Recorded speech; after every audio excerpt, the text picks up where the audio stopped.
अगर कर्ज आपके घर का मेहमान बन गया है और आपके घर से जाने का नाम ही नहीं ले रहे, तो साथियों आज मैं आपको ऐसा तरीका बताने वाला हूं जिससे आप कर्ज से मुक्त हो सकते हैं। नमस्कार साथियों, आज हम जानेंगे कर्ज से मुक्त होने का 9 तरीका साथियों, जिसे अपनाकर आप साथियों कर्ज से मुक्त हो सकते हैं।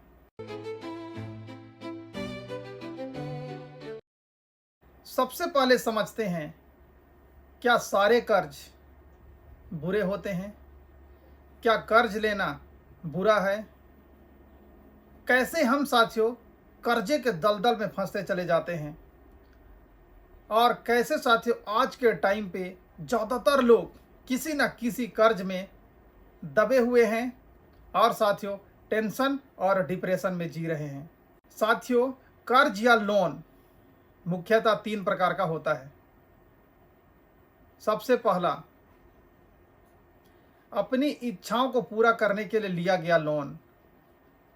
क्या होता है साथियों, हम मॉल गए और मॉल में जाने के बाद वहाँ पर देख रहे हैं साथियों एक से एक आईफोन पड़ा हुआ है और आईफोन को देख करके हमारे मन में भी इच्छा उत्पन्न होता है कि हम भी इस आईफोन को ले लें, क्योंकि मेरे दोस्त के पास आईफोन है, मेरे पास आईफोन नहीं है। मेरा दोस्त आईफोन लेकर के घूम रहा है, हीरोगिरी दिखा रहा है, मेरे पास आईफोन नहीं है। क्या मैं ही गरीब हूँ? नहीं, मेरे को भी आईफोन लेना चाहिए। और हम क्या करते हैं साथियों, सिर्फ अपने दोस्तों को दिखाने के लिए ईएमआई पे आईफोन ले लेते हैं। हम अपने दोस्त को देखते हैं कि वो नए नए जूते ले रहे, कपड़े ले रहे, तरह तरह के शॉपिंग कर रहे साथियों, और हमारे पास साथियों पैसे नहीं हैं। लेकिन सिर्फ दोस्त को देख करके, लोगों को अमीरी दिखाने के चक्कर में हम भी साथियों क्रेडिट कार्ड से लोन ले करके कपड़े ले लेते हैं, तरह तरह के शॉपिंग कर लेते हैं साथियों। इस प्रकार अपनी इच्छाओं को पूरा करने के लिए हम साथियों लोन लेते हैं, जो कि सबसे बुरा लोन है साथियों। हमको अपनी इच्छाओं को पूरा करने के लिए लोन नहीं लेना चाहिए। और आज के टाइम पे साथियों ज़्यादातर लोग सिर्फ और सिर्फ लोगों को दिखाने के लिए और खुद को अमीरी दिखाने के चक्कर में तरह तरह के लोन ले रहे हैं। दूसरा है साथियों ज़रूरतों को पूरा करने वाला लोन। क्या होता है, बहुत सारा लोन अच्छा लोन भी होता है जो हमारी ज़रूरतों को पूरा करता है। जैसे पढ़ाई करने के लिए लोन लिया जाता है, शादी के लिए लोन लिया जाता है, ये लोन साथियों अच्छा कहलाता है। बट हमको समझना है कि कौन सा लोन ज़रूरत का है और कौन सा लोन हमारी इच्छाओं का है। यानी कि जब आप अपने ज़रूरत और इच्छाओं में डिफरेंट कर पा रहे हैं साथियों, तभी आप अच्छा लोन ले पाएंगे। अदरवाइज आप भी साथियों किसी न किसी गलत लोन के चक्कर में पड़ जाएंगे। हमें कभी भी अपनी इच्छाओं को पूरा करने वाला लोन नहीं लेना चाहिए साथियों। अगर आप भी अपनी इच्छाओं को पूरा करना चाहते हैं तो मेहनत कीजिए, पैसा कमाइए और पैसा को इन्वेस्ट करिए और वहाँ से प्रॉफिट बनाइए साथियों, और प्रॉफिट से अपनी इच्छाओं को पूरा करिए। आप भी महंगा घड़ी पहनिए, आप भी महंगा आईफोन चलाइए साथियों, आपका भी महंगा लाइफ स्टाइल होगा साथियों जब आप मेहनत करेंगे, जब आपके पास पैसे होंगे। लेकिन आप ऑलरेडी कर्जे के दलदल में पड़े हुए हैं और महंगे महंगे इच्छाओं के शौक में पड़े हुए हैं और ईएमआई लेकर के इन सभी इच्छाओं को पूरा करना बिल्कुल गलत है साथियों। अगर आप ऐसा करते हैं तो कभी भी आप कर्जे के दलदल से नहीं निकल पाएंगे। तीसरा है साथियों पैसे कमाने के लिए लिया गया लोन। साथियों बड़े बड़े पैसे वाले लोग, बड़े बड़े बिजनेसमैन लोन लेते हैं अपने बिजनेस को बड़ा करने के लिए साथियों, क्योंकि जब उनको हजारों करोड़ का प्रोजेक्ट खड़ा करना होता है तो उतना पैसा उनके पास नहीं होता। तो पैसा कहाँ से आएगा? तो साथियों वे लोन लेते हैं, बैंक से लोन लेते हैं, कुछ इन्वेस्टर से पैसे लेते हैं और उन पैसों से अपने बिजनेस को खड़ा करते हैं साथियों। तो अपने बिजनेस को बड़ा करने के लिए लिया गया लोन अच्छा लोन कहलाता है। बट साथियों हम लोग क्या करते हैं, सिर्फ और सिर्फ दिखावे के चक्कर में, अमीरी दिखाने के चक्कर में, महंगे महंगे लाइफ स्टाइल जीने के चक्कर में हम लोग साथियों अलग अलग प्रकार के लोन ले लेते हैं। क्या होता है कि मेरे पास आईफोन नहीं है और मेरे दोस्तों के पास आईफोन है, उनको देख करके साथियों हम लोन पे आईफोन ले लेते हैं। अगर हमारी थोड़ी बहुत सैलरी अच्छी आ रही है, हम कहीं जॉब करते हैं और अच्छा पेमेंट आ रहा है, और वहाँ हम देखते हैं कि कोई हमारा कलीग है, कोई दोस्त है साथियों जो वहाँ पर ड्यूटी के लिए जाता है और उसके पास कार है, और उसका कार को देखकर हमारी भी इच्छाएं जाग जाती है और हम क्या करते हैं, हम भी साथियों ईएमआई पे कार ले लेते हैं। इस प्रकार मिडिल क्लास में क्या होता है साथियों, सिर्फ और सिर्फ लोगों को अमीरी दिखावे के चक्कर में, लोगों को अमीरी दिखाने के चक्कर में साथियों हम लोग तरह तरह के लोन में फंस जाते हैं। तो कभी भी अपनी इच्छाओं को पूरा करने के लिए आप लोन ना लें साथियों। चलिए वीडियो में आगे बढ़ते हैं और आज मैं आपको बताने वाला हूं साथियों इन सारे लोन के ट्रैप से आप कैसे निकलें। आज मैं आपको 9 ऐसे तरीके बताऊंगा साथियों जो आपके लिए बहुत ही शानदार होने वाला है। जो लास्ट का जो तरीका है साथियों वो सबसे कारगर है, इसलिए वीडियो को लास्ट तक देखना बहुत ज़रूरी है साथियों। चैनल में नए हैं तो चैनल को सब्सक्राइब करिए साथियों। चलिए वीडियो में आगे बढ़ते हैं। सबसे पहला तरीका है साथियों कर्जे का एक्सरे करें। कर्जे का एक्सरे का मतलब है साथियों आप पेन पेपर लीजिए और वहाँ पर आप हिसाब कीजिए साथियों कि आप कहाँ से लोन लिए हैं, कितना लोन लिए हैं, कितना ईएमआई है आपका, कितना लोन चुकाना बचा हुआ है। ये सारी चीज़ों का सबसे पहले आप लिस्ट बनाइए साथियों। साइकोलॉजी एक्सपर्ट का मानना है कि सबसे पहले आप जो भी आपके छोटे लोन हैं उन लोन को सबसे पहले आप ख़त्म करिए। जैसे अगर आपका 6 प्रकार का लोन चल रहा है, नंबर ऑफ लोन आपका 6 है, तो उसमें सबसे पहले जो छोटे लोन हैं आपके, जैसे कोई 50,000 का लोन है, 1 लाख का लोन है, तो सबसे पहले उन छोटे लोन को आप ख़त्म करिए, जिससे आपके पास साथियों लोन का जो संख्या है वो कम हो जाएगा। जैसे आप 2 लोन चुका दिए तो आपके पास मात्र 4 लोन बचेगा। इससे क्या होगा कि आपको टेंशन कम होगा कि मेरे को भाई अब सिर्फ 4 लोन ही चुकाना है। तो इस तरीके से भी आप अपने लोन को चुका सकते हैं साथियों। बट साथियों फाइनेंस एक्सपर्ट का मानना है कि सबसे पहले हमको उन लोन को चुकाना होगा जिसमें हमको ज़्यादा ब्याज देना पड़ता है। जैसे साथियों क्रेडिट कार्ड के लोन के लिए हमको साथियों 35% का ब्याज देना पड़ता है। तो सबसे पहले साथियों उस सबसे बड़े ब्याज वाले लोन को ख़त्म करिए। ये फाइनेंस एक्सपर्ट का मानना है कि जिसमें आपको ज़्यादा ब्याज देना पड़ रहा है उस लोन को सबसे पहले ख़त्म करिए। तो साथियों ये दोनों तरीके ठीक हैं और दोनों एक्सपर्ट का मानना भी सही है साथियों। ये आपके ऊपर डिपेंड करता है कि किस तरीके से आप अपने लोन को पहले ख़त्म करते हैं। इसको मैं आपके ऊपर छोड़ता हूँ। दूसरा तरीका है साथियों खर्चा कम करने का प्रयास कीजिए। क्या होता है कि हम लोग ऑलरेडी कर्जे में पड़े हुए हैं और हमको कर्जा से मुक्त भी होना है, और आप जो जीवन जी रहे हैं, जो भी आपका खाने पीने की वस्तुएं हैं, खाने पीने की चीज़ें हैं, उसको आप पहले जैसे ही अगर आप कर रहे हैं तो कर्ज से मुक्त नहीं हो पाएंगे साथियों।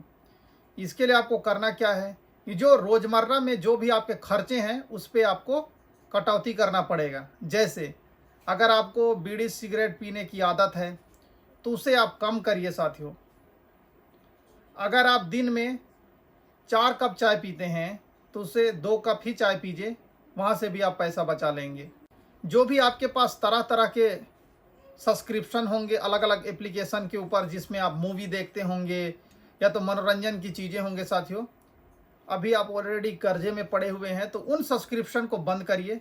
जो भी आपके महंगे महंगे रिचार्ज हैं उन महंगे रिचार्ज को कम करिए साथियों, और सिर्फ जो आपके लिए नेसेसरी है, जो आपके लिए ज़रूरत है, सिर्फ उन खर्चों को बचाइए, बाकी सारे खर्चों को बंद कर दीजिए। त्योहारों में दिखावा कम करिए। जैसे क्या होता है कि हम त्योहारों में दिखावे के चक्कर में महंगे महंगे ड्रेस, महंगे महंगे कपड़े खरीद लाते हैं, उसे आप कम करिए, क्योंकि आप ऑलरेडी कर्जे में हैं साथियों। कर्ज से मुक्त होना है तो उन सभी चीज़ों को सबसे पहले कम करना है। तीसरा तरीका है साथियों अननेसेसरी वस्तुओं को सेल कर दो। जैसे क्या होता है कि हमारे घर में बहुत सारी ऐसे वस्तुएं होती है जो सिर्फ पड़ी हुई है, यानी कि जिसका हम इस्तेमाल नहीं कर रहे हैं, और दूसरे चीज़ों से हमारा काम चल जा रहा है, तो वे सभी अननेसेसरी वस्तुओं को OLX में जा कर के सेल कर दीजिए। OLX में आप पुरानी वस्तुओं को सेल कर सकते हैं।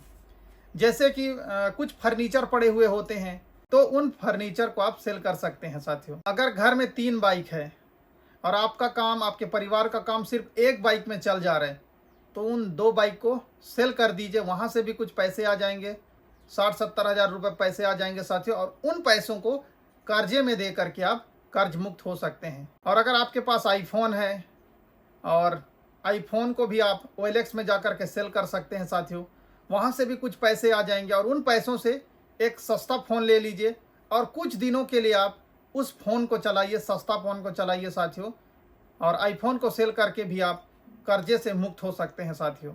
यानी मेरा कहना है कि जो भी ऐसे चीज़ें हैं जो आपके घर में अननेसेसरी वस्तुएं हैं, जिसका ज़रूरत उतना नहीं है लेकिन घर में पड़ा हुआ है, तो उन वस्तुओं को सेल कर दीजिए। ऐसे चीज़ों को बेचने में मत सोचो साथियों, जिसे आप फिर से खरीद सकते हैं। तो अननेसेसरी वस्तुओं को बेच करके भी वहाँ से पैसे लेकर के आप कर्ज से मुक्त हो सकते हैं।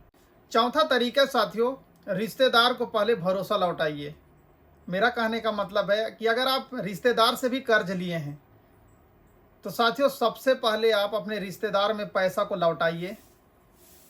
क्योंकि क्या होता है, गांव घर में सबसे ज़्यादा पैसे से बढ़ के इज्जत को माना जाता है। तो सबसे पहले अपने गांव में या तो अपने रिश्तेदार में जो भी आप कर्ज लिए हैं, सबसे पहले उसे चुकाइए आप, और उनका भरोसा जीतिए, ताकि भविष्य में आपको भी जब फिर से ज़रूरत होगा तो वही लोग आपको मदद करेंगे साथियों। 5वां तरीका साथियों, कर्ज चुकाने के लिए 13 महीने वाला साल का प्लान अपनाइए। 13 महीने वाला साल का मतलब है साथियों, मान लीजिए अगर आपकी EMI है साथियों 5,000 रुपये, और आप एक साल में 12 किस्त देते हैं, तो इस कंडीशन में आप क्या करिए कि साथियों हर किस्त के साथ 500 रुपये आप एक्स्ट्रा जमा करिए साथियों। जब आप हर महीने यानी कि हर किस्त में 500 500 500 जब आप जमा करते जाएंगे साथियों, और जो साथियों आप हर महीना 500 रुपये एक्स्ट्रा दे रहे हैं, उस 500 से अगले 1 महीने का किस्त भी पड़ जाएगा साथियों। इस प्रकार भी आप कर सकते हैं। 500 के जगह आप 1,000 रुपया भी एक्स्ट्रा आप वहाँ पर दे सकते हैं EMI में साथियों। इससे क्या फ़ायदा होगा कि जहां आपका जो EMI है साथियों 3 साल में ख़त्म होने वाला होगा साथियों, वो कहीं ना कहीं 2 साल में ख़त्म हो जाएगा। 6वां है साथियों, बजट बनाइए। साथियों जहां से भी आप इनकम करते हैं, महीने के शुरुआत में आप बजट बनाइए। बजट कैसे बनाएं, इसके ऊपर मैंने वीडियो बनाया है साथियों। अगर आपने अभी तक नहीं देखा तो आई बटन पे वीडियो है, जा करके ज़रूर देख लें साथियों। और 50-30-20 फॉर्मूला के अनुसार आप बजट बना लीजिए। क्योंकि जब आप बजट बनाते हैं तो साथियों आपके पॉकेट से एक्स्ट्रा खर्च नहीं होता है। क्योंकि जब हम कहीं जाते हैं और वहाँ पर हमको खर्च करने का मन करता है, लेकिन अगर हमारे पास बजट के अलावा पैसा नहीं होता तो हम वहाँ खर्च नहीं कर पाएंगे। यानी बजट हमको एक्स्ट्रा खर्च करने से बचाएगा। तो सबसे पहले आप साथियों अपना बजट क्रिएट कर लें। 7वां तरीका है साथियों, ज़्यादा इंटरेस्ट रेट वाले लोन को ख़त्म करने के लिए कम इंटरेस्ट रेट वाला लोन लीजिए। अब आप सोच रहे होंगे साथियों कि लोन से निकलने की बात कर रहा था अभी तक, अब फिर लोन लेने की बात कर रहे हैं। तो साथियों सुन लीजिए, आप लास्ट तक सुनिए। क्या होता है साथियों, जब हमारा कोई लोन चल रहा है जिसमें हमको इंटरेस्ट रेट ज़्यादा देना पड़ रहा है, यानी कि ब्याज हमको ज़्यादा देना पड़ रहा है, लेकिन उसी टाइम कोई हमको ऐसा लोन भी मिल सकता है जिसमें हमको अगर कम ब्याज देना पड़ रहा है, तो उस कम ब्याज वाला लोन को ले लीजिए, और पहले वाला जिसमें आपको ज़्यादा ब्याज देना पड़ रहा है उसको आप ख़त्म करिए साथियों। फॉर एग्जांपल, क्रेडिट कार्ड में साथियों हमको 35% का इंटरेस्ट रेट देना पड़ता है, लेकिन वही हमको अगर पर्सनल लोन मिल जाता है जहां हमको साथियों 12% 13% का इंटरेस्ट रेट देना पड़ता है, तो पर्सनल लोन लेकर के क्रेडिट कार्ड के लोन को सबसे पहले ख़त्म करिए साथियों। 8वां तरीका साथियों, फिर कभी नहीं वाला नियम अपनाइए। साथियों आपको ये तरीका अपनाना है कि जब तक आपका एक लोन ख़त्म ना हो जाए आपको दूसरा लोन नहीं लेना है। बहुत सारे लोग क्या करते हैं साथियों कि एक लोन ऑलरेडी चल रहा होता है, उसके बावजूद भी वो दूसरा लोन ले लेता है। जैसे मेरा एक दोस्त था, वो क्या किया साथियों कि उसका ऑलरेडी वो ट्रैक्टर खरीदा हुआ था और ट्रैक्टर का लोन ऑलरेडी उसका चल रहा है, लेकिन वो साथ में ही फिर से बोलेरो उठा लाया साथियों, वो भी ईएमआई पे।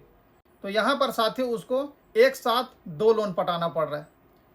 ऑलरेडी ट्रैक्टर का लोन चल रहा था और लोगों को दिखाने के चक्कर में कि मैं अमीर हूँ, फिर से वो बोलेरो भी ले आया साथियों और उसका भी ऑलरेडी लोन चल रहा है। इस प्रकार वो काफ़ी ज़्यादा टेंशन और परेशानी में रहता है। तो कभी भी हमको ऐसा नहीं करना चाहिए कि ऑलरेडी एक लोन चल रहा है तो फिर दूसरा भी हम लोन ले लें।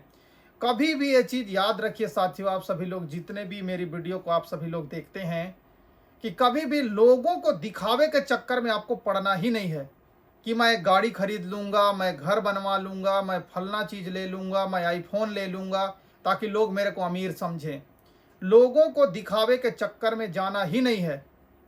जब आप ऐसा नहीं करेंगे साथियों तो कभी भी आप लोन के चक्कर में नहीं पड़ेंगे। नवा तरीका है साथियों, ज़्यादा पैसा कमाने पर फोकस करो। साथियों ये जो तरीका है सबसे कारगर है।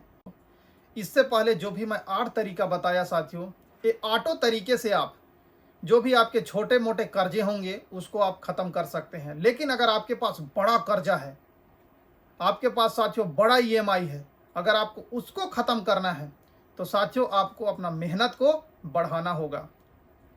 साथियों कोई भी काम छोटा या बड़ा नहीं होता। जो भी काम आप कर रहे हैं, जो भी काम साथियों जो आपको दिख रहा है, उस काम में साथियों जान लगाइए। अगर उस काम को करने के लिए 24 घंटा भी समय देना पड़ रहा है तो 24 घंटा समय दीजिए साथियों।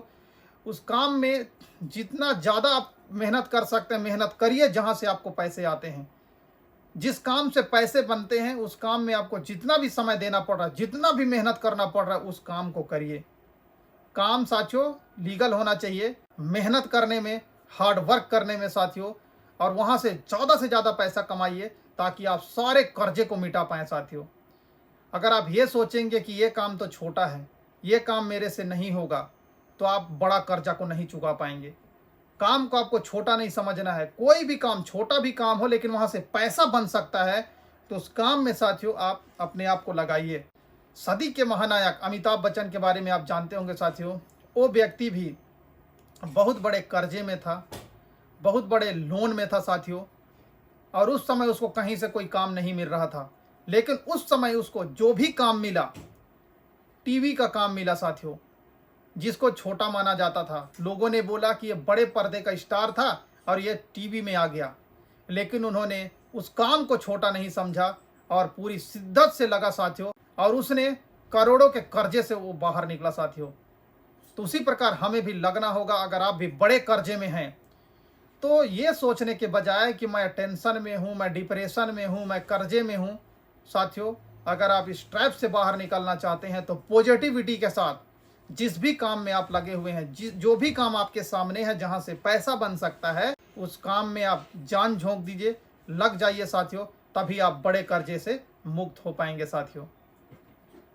आज का कंटेंट अगर आपको बेहतर लगा, आज के वीडियो में अगर आपने कुछ सीख पाया साथियों, तो वीडियो को जरूर लाइक करें और अपने दोस्तों में शेयर करें साथियों। और उम्मीद करता हूं कि यह वीडियो आपके लिए काफ़ी हेल्पफुल होगा, क्योंकि मैंने काफ़ी मेहनत से आप लोगों के लिए वीडियो बनाई है, क्योंकि हमारे बहुत सारे दोस्त यार कर्जे के दलदल में फंसे हुए हैं साथियों। तो मिलते हैं नेक्स्ट वीडियो में साथियों। तब तक के लिए आप सभी का साथियों बहुत बहुत धन्यवाद।